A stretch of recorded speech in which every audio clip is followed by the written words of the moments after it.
calling attention to a controversial issue. These protesters in Ramallah in the occupied West Bank are showing their support for Mohammed al-Qiq, a Palestinian journalist who has been on hunger strike for nearly 80 days. He's refusing food to protest against his arrest without charge by Israel's army, a policy which is known as administrative detention. The measure allows for prisoners to be held indefinitely. It is considered illegal under international law and is something Israel is often criticized for. Each family has tasted this bitter taste of administrative detention.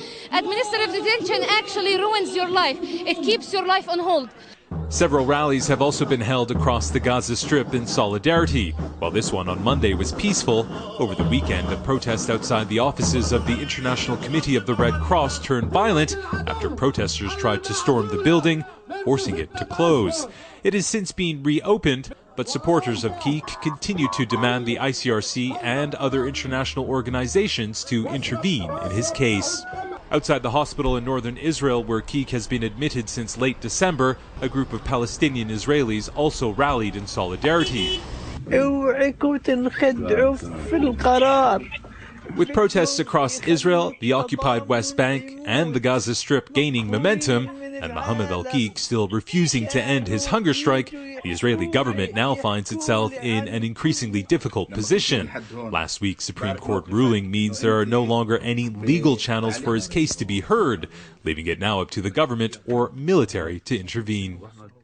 I think they are both concerned with the implication of ending Mr. al-Qiq's administrative detention, because that could encourage perhaps others to begin a hunger strike as well.